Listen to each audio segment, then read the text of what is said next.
it almost folded. It was right to the point where, do you want to continue to meet here or do you not? Wow.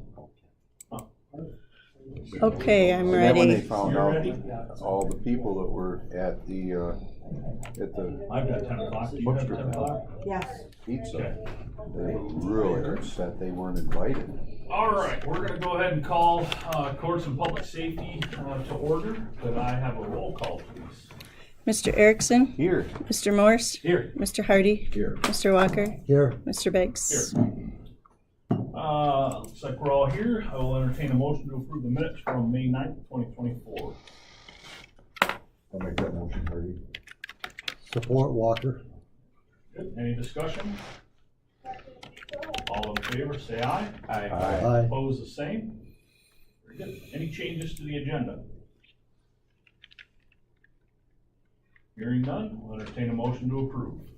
I'll make that motion, Morris. Support. Good. Any discussion? All those in favor say aye. Aye. Opposed, the same. Any public comment for the Courts of Public Safety? Very good. Mr. Morse, and Sheriff Mike Garcia, looks like we got a group discussion, prosecutor, group discussion for pertaining to dogs at large violations. Yeah, appreciate the opportunity to be on the agenda. I'll start, but these guys can chime in wherever they'd like.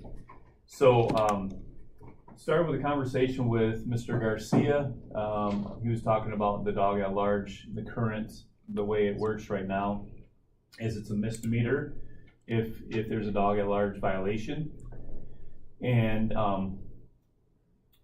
his suggestion, his recommendation was, why don't we, what about make it into a civil infraction? It ends up being the same pretty much penalty every time. Nobody goes to jail for dog at large. It just ends up being a fine as it is.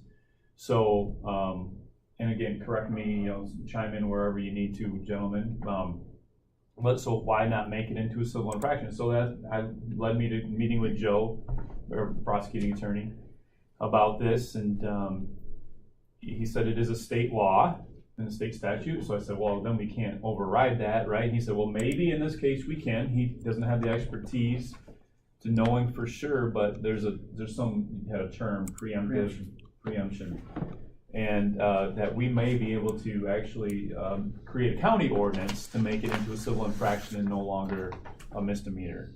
And so my thought was, well, then I'd like to see if we could explore this idea with legal. So the reason I'm bringing it up to you today is I want to get your blessing to ask Tracy to have legal look into this, to first of all see if this is legal for us to be able to do this, create an ordinance as a county. Secondly, then actually write up the ordinance and the process we would take to do it.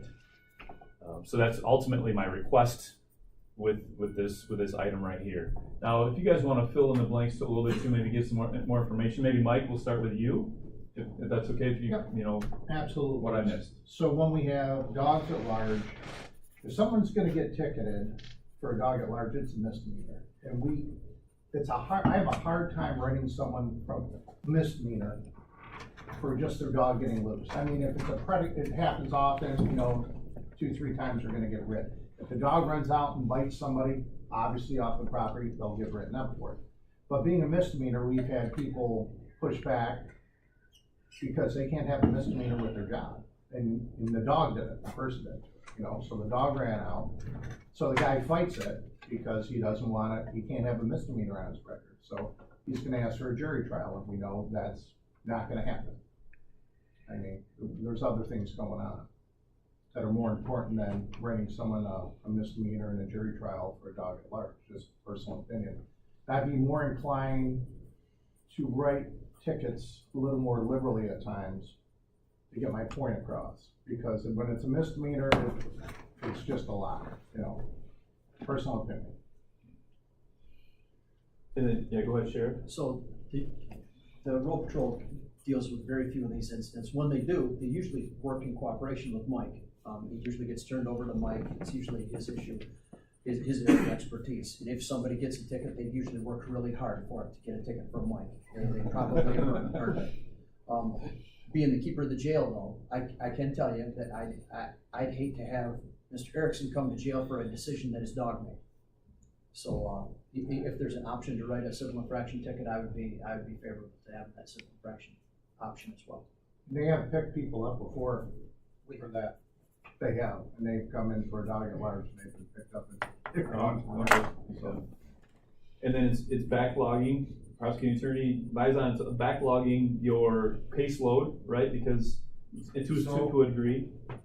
Okay, so from the starting point, this is something that is an issue, because I can tell you, we get phone calls from the public saying, so-and-so's dog's out, we need, and then we have to manage it. Like, Mike said, prioritizing. We have an enormous caseload. We have one of the busiest district courts in the state, per capita. We get Judge Middlebrook usually about 1.5 days a week. We can only do so much. But we have victim crimes. We have domestic violence. We just did a trial on a motorcycle death up in Pentwater. We have big things, and then you have somebody with their dog at large. That's not to say that it doesn't matter. They all matter, but we also have to prioritize. In my 22 years of doing this, I have never seen anybody actually go to jail because their dog's at large. Now, we are dealing with one of the things that is causing the backlog in the district court is the justice reform that was passed by our legislature.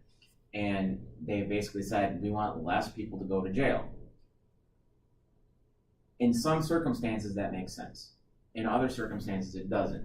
But we're dealing with a situation where nobody's going to go to jail. And I mean, maybe you know somebody that I don't, but I've never seen anybody go to jail for this. When the legislature was considering justice reform, what I told them, and of course they didn't listen to me, but what I told them was, you've got categories of offenses that nobody's going to jail for. Why not make them civil infractions? You have categories of things that nobody ever wants anybody to go to prison for. Make those misdemeanors. But they did what they did, and they basically said, anybody who's convicted of a misdemeanor should get probation. Well, actually, I'm sorry, anybody who gets convicted of a misdemeanor should get fines and costs. And anybody who gets convicted of a felony presumptively should get probation. So now we've got all these things that we can't do anything with anyway, and all anybody's gonna get out of a dog at large is a fine.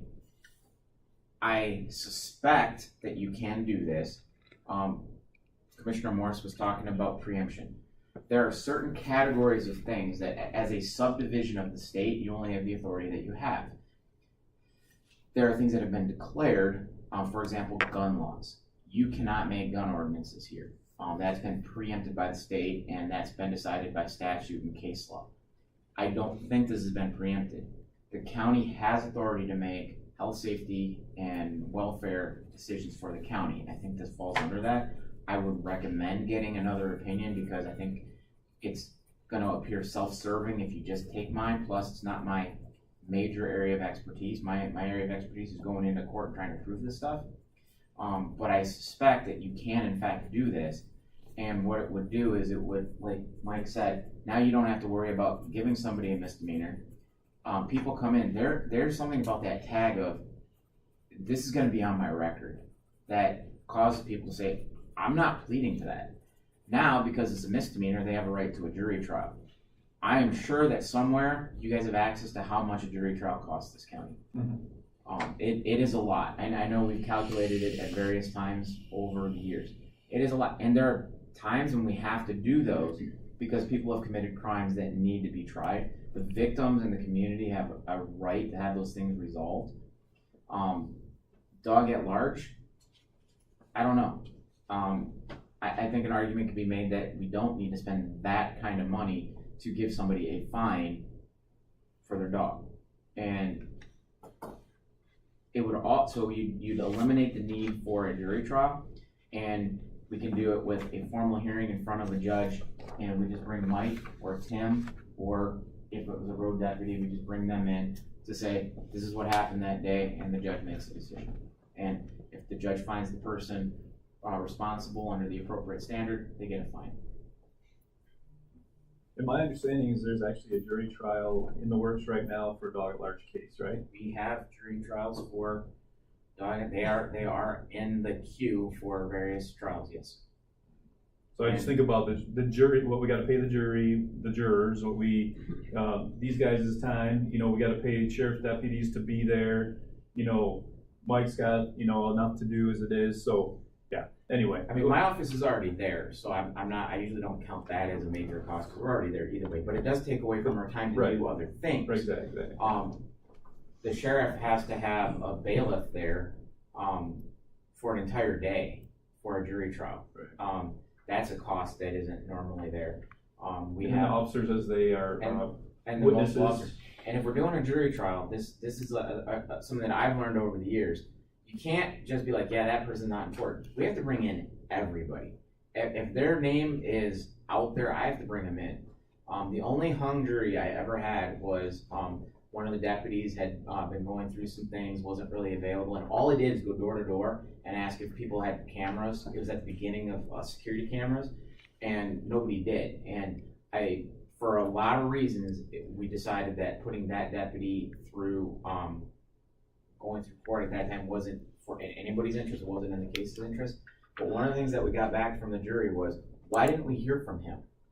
And all he would have testified to is, I went to all the neighbors and asked if they had security cameras, and the answer was no. And I was able to kind of backdoor that information into the jury, and they still wanted to hear from him. So you're gonna have, like, even if a road deputy turns it over to Mike, you're probably gonna have, I'm guessing, 2 deputies and animal control.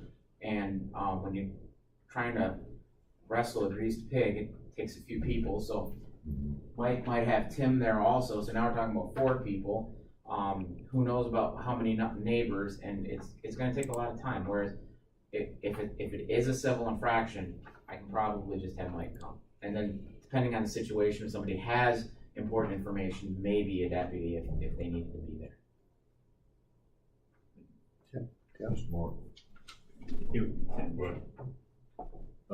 I just wondered, any other counties in Michigan that have tried to get this reduced to a civil infraction? I'm not aware. Yes. Okay.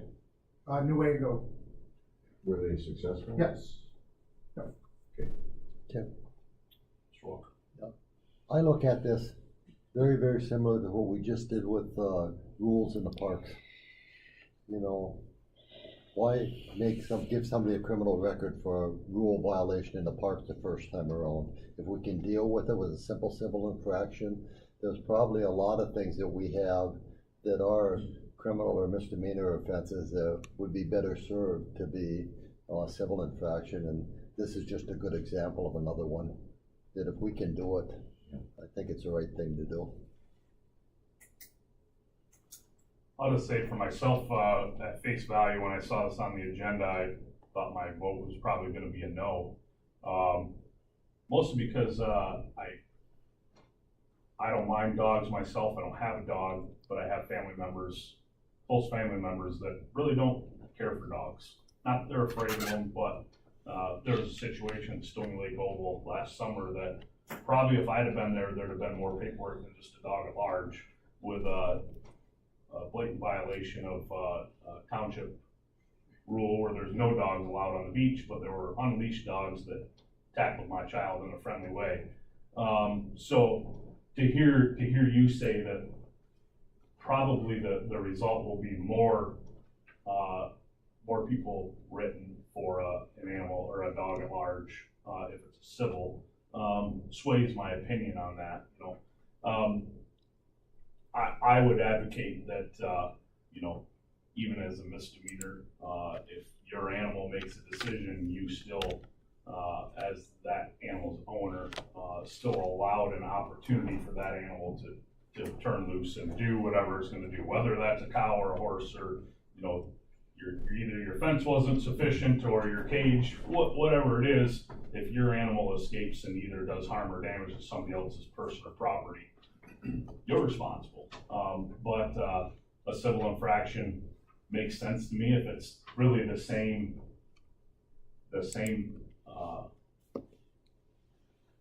penalty with less cost to the county to see justice carried out. I would be curious. I know the ordinance thing, I think we definitely need an opinion there because, with township ordinances, like the junk ordinance that the county was taking to court on a number of years ago, I'm curious to know if that falls in the same place where, Police power. yeah, whether the county has that authority or if that falls to the townships, but, it's worth asking the lawyers. Tim, one other thing, and I'm sorry I didn't mention this. My thoughts are that I agree with the civil infraction for the first offense, but if you have multiple offenses, I think it should be in the ordinance. It can escalate up to a misdemeanor. And I wonder what Michael and the sheriff and the prosecutor think about that. The third time around, no more of the civil infractions. So where counties have, or municipalities have enacted ordinances that mirror, criminal matters, I'll take you back 20-some years. I was interning at the city of Flint, and we would do city ordinances. Now, they had them enacted as misdemeanors, but they were felony cases. And Genesee County is so packed that law enforcement got frustrated with the outcomes of their cases. They're like, why don't we just do them as city ordinances and then the city can get the money for them? So we were doing that. It leaves the criminal path on the books. You don't have the authority to repeal the state statute. So the state statute would be there, and when it's appropriate to, and I get the framework of, first offense, we go the civil infraction, future offenses, maybe we consider the misdemeanor. It would allow animal control and maybe the sheriff or City of Hart or whoever is dealing with this. We get a lot of them in the city. This happens a lot in the City of Hart. It would allow us with law enforcement and animal control to have the ability to say, yeah, this one needs to go that route. And that decision could be based on the level of evidence, the severity of the incident, and other factors that we can consider to make a professional decision, and it would still be available to us if it was appropriate. Thank you. And Ms. Byard, if you could maybe also ask the legal if if it's a county ordinance, does the city have to pass their own ordinance? That sort of question too, or any one of the townships, kind of along the same lines as what Commissioner Beggs is saying as well. It'd be good to ask. I am fairly confident that if they say you can do this, you have the ability to do it in the city and in the villages. Okay. Isn't it But it is a normally? fair question. Yeah, yes, I have it written down. I was just going to say that, if the county has the ordinance set and then a township overrides by putting an ordinance in place in their area, then it would supersede what we have in place, I believe. Is that correct? I don't know. Okay. The way I would phrase the question is, if the county passes an ordinance, would it be enforceable within the municipalities? Yep. I think that'd be the question that I would have, but I'm fairly confident the answer is yes. Yep. I think we have several municipalities in the county now, and I know one for sure. Their dog at large under local ordinance is a misdemeanor, or is a civil infraction. When municipalities were going through and recodifying their ordinances and looking at all of them through the planning commission, there was a lot of them that were changed from misdemeanors to civil infractions. And I was on the board at that time, and I think dog at large, and I'm talking about Rothbury, I think their dog at large for the first offense, is a civil infraction now. Well, my thoughts would be, let's shorten the conversation with the attorneys. If it is permissible, we should ask them for a written ordinance that we can review and adopt. They probably have one if they've done it before. Good chance. Well, thanks for your time with us. Appreciate it, guys. Any other questions, comments from the board or our guests? Okay. Thank you very much. Thank you. Department head reports. Sheriff, got anything for us? See him a little bit? Yeah, the sheriff's department's in summer busy mode. We've got a water safety day scheduled in Pentwater coming up Saturday, midday, 11 to 2. Yeah, 11 to 2. If anybody's in Pentwater, we'll have hot dogs on the grill, and we're giving out a bunch of donated life jackets to children of different sizes. And we'll have safety whistles for them, and we'll have the fire departments there. We'll have all of our boats there. The state police will have a boat there, so we'll have a lot of kids, a lot of families to stop by. It'll be an interesting time. Road patrol's busy. It's just that time of year, like it always is. We've got 49 and 50 in the jail right now. Pretty steady business there too. Okay. Electric forest surge is inbound. They're hot and heavy. I drove through Water Road yesterday. There's a lot of scaffolding or grandstands, whatever it is. A lot of stage work going up, and yeah, they're real busy down there. Okay. Great, thanks. Amy, anything for department heads? All right. Any public comment? With that, we'll adjourn courts of public safety.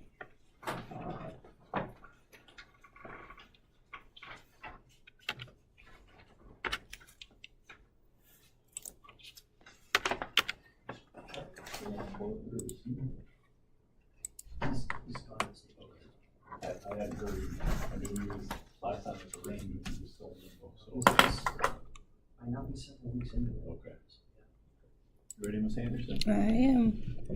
All right, I am gonna call to order the Personnel and Health and Human Services Committee meeting. Can we get a roll call, please? Mr. Erickson? Here. Mr. Beggs? Here. Mr. Hardy? Here. Mr. Walker? Here. Mr. Morse? Here. Can I entertain a motion to approve the minutes from the previous meeting in April? Make a motion to approve. I'll second. All right, motion by Beggs, seconded by Hardy. Any conversation? Being none, all in favor say aye. Aye. Opposed, the same. Motion carries. Any changes to the agenda? If not, can I get a motion to approve the agenda? I'll make that motion, Hardy. It's Mr. Hardy, Support Walker. support by Mr. Walker. All in favor say aye. Aye. Opposed, the same. Motion carries. Public comment for Personnel and Health and Human Services Committee. Being none, there's a request from Under Sheriff Schuler. Are you taking his place today? I'll be standing. To promote a deputy to a sergeant. So, as you all know, Tim Simon took our school resource officer job, and Tim had been our Marine officer for a long time, nearly 20 years. And Tim was ready for a summer off from that. He really was. And so Tim's spending his summer still in Shelby, leaving our Marine Patrol vacant. So we posted that job. Our first posting, we had no responses. So we posted it again with a little nudging. Sergeant Bosley came to me, and he's been on night shift for over 20 years with his deputy time and his sergeant time. Scott's done a fantastic job for us, but he said he's ready to see a little bit more daylight. His family was as well, and I don't blame him. I get it. And with Scott's background, with his Coast Guard experience, he's a boat owner himself. He's familiar with all the launches and lakes in the county, and very, very good boatman himself. So Scott has taken the position of Marine Patrol for the summer, and he's busy overseeing the assistants that he's got in that position. But that left us without a night shift supervisor for the road patrol on one ship. So as you know, a couple weeks back, we had a very suspicious death in the county. We had a gentleman out on Taylor Road, and he was fell to a gunshot. And the deputies that were responding, there was no sergeant on because our sergeant had been promoted to Marine Patrol. We had to call in, and because of the situation, we were likely to have to call in detectives, et cetera, to follow up on that. But the deputies out there with less than 2 years experience at a shooting situation, had their hands full without a sergeant. This is, it's just one good example of when they really need to have a sergeant on the shift to guide, especially with the young staff that we have. You know, we've had a lot of turnover. We've replaced them with a lot of new guys. We don't have Dean Wiegand and Jeff Brown and those guys on the road anymore that are just automatic, knew how to handle all this stuff. So we've got a great group of young guys that are learning really quickly, but they still need some leadership and some guidance. And we're asking to promote one of our other deputies into that sergeant position to help fill that supervisory position. Phil, Yes, Mr. Walker. Sheriff, when I heard that, Scott Bosley was being transferred to the Marine Division, you know, I thought probably similar to you, that what a good fix. And Craig, I think I mentioned to you when, Scott went in there, I said, if the sheriff comes before the board and asks to promote somebody on a temporary basis, as long as Scott's in there to a sergeant, I'm all in favor of that, putting somebody on for a temporary basis. But, you know, and the reason I say a temporary basis is because we had the discussion at budget time about a rota of corrections, and you chose the corrections at that time. But it would also give the opportunity for you to see how somebody on a temporary basis works out as the night shift commander, you know, and we could see then if we want to make it permanent. But I would be in favor of right now doing it as long as Scott is assigned to that, you know, till the Labor Day and stuff, and then let's see if we need it going forward from there. I'm 100% behind what you're asking for, but that's the only thing that I would like to see happen with it. Sure.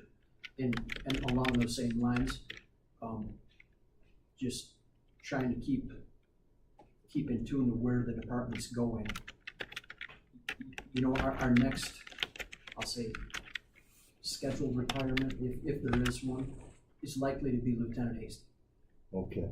So that gives you more opportunities. Well, too. I'm just saying that, you know, and I'm not forcing Shane out by any means. He's a great asset for us.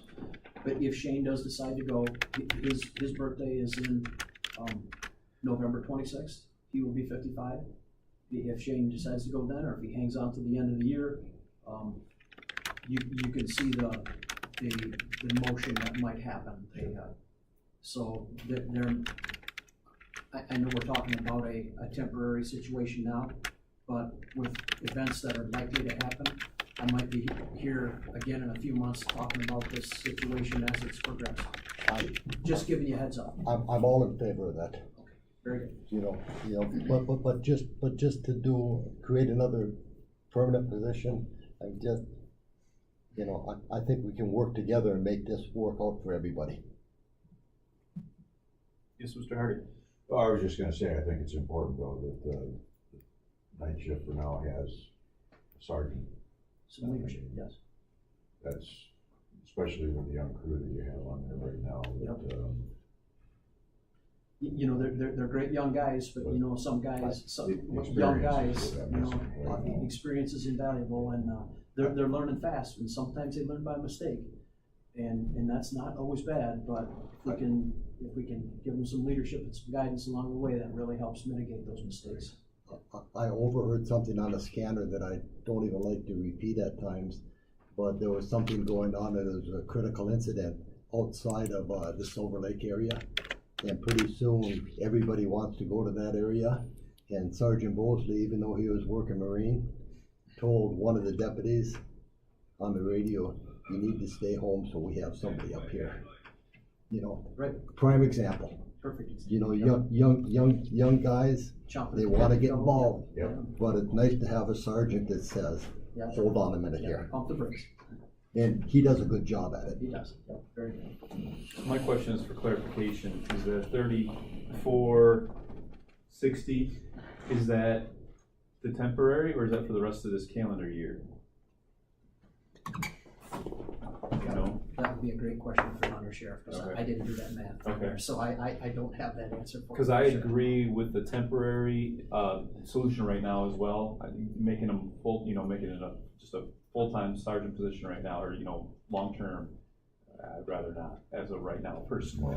Yeah. I think if you do the math on it, that's forward to fiscal year end 2024. Yeah, okay, That's that's what I what was the thinking. last paragraph. 2,080 hours or a little bit more, at $3 an hour is 6,000 some Yeah. odd dollars. So. And I know Mr. Walker had mentioned, Labor Day. Usually the Marine position runs out until the grant, et cetera, has run. We usually keep them on through Apple Festival, through some of those shoulder seasons. You I know what you mean. Yes. You would know that, and I, Phil, as far as where the pay rate would be for that sergeant, I personally don't wanna get into the pay rate and that type of thing. I think the sheriff needs to work with the county administrator, and if we don't have it in there already, put the sergeants where it is. It's probably under the pay scale or the union contract. And if it's not under the union contract, I think the administrator and the sheriff should be able to determine what rate that is. Yeah, the reason for my question was just to be very specific, to make sure we knew what we were talking about. Are we talking about temporary, or are we talking about, fiscal year? So. He's got a fiscal year. Yeah, so that's where I think we need to be very clear about what direction we're gonna take as a board in approving it. Well, if I may, Yeah. And I think we approve it for the fiscal year, and then the sheriff can determine at what point that may change. Okay. Because it really kind of depends. If you lose your lieutenant, We can do it for the fiscal year, and the sheriff is gonna come back to us after the end of the Marine Patrol to Sure. see if we're gonna continue it. Yeah. Mr. Anderson? And possibly maybe Mr. Bosley might want to stay on days. We don't know that yet either, do we? Because hadn't he always been on nights? He's done his whole career. on So nights. this is gonna change his life. Yes, that's it, yeah. And his family was ready for a change. So it's- So he may be days forever. But would he have to go back, do we have a sergeant day position right now? I don't think we do we? So he would have to go back to road pay But we'll have to During the day. backfill Hasty. if that happened.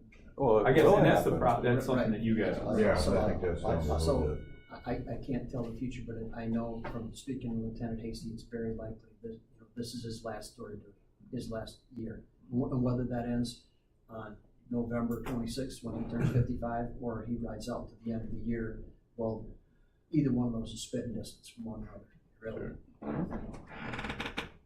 Is there any labor contract union issue promoting a temporary? I just asked a question, like, what does the union say about temporary promotions? Yes, so.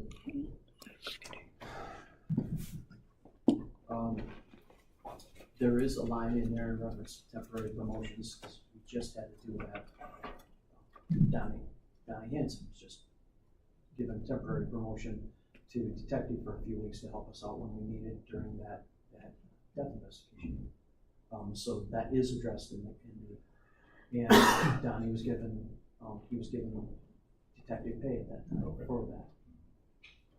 I think this is an example where we can work together with the sheriff and come up with something that's gonna, be beneficial for everybody.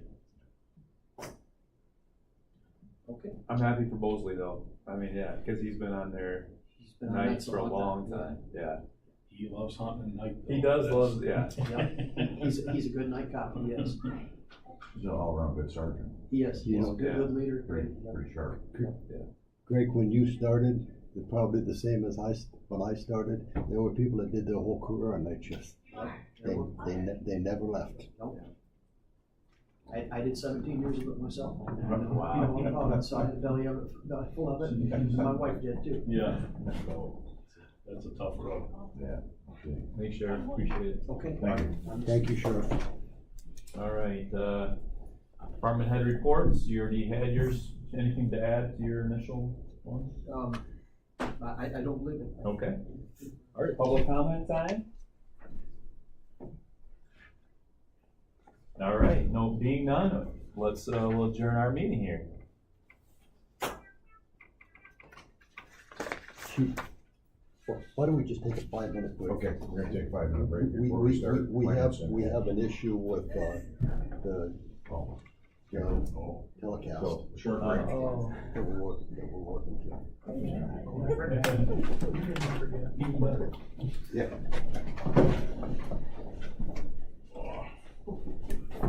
Give you my review back. How you doing, Bess? No, I can take both. Oh. Did you adjourn?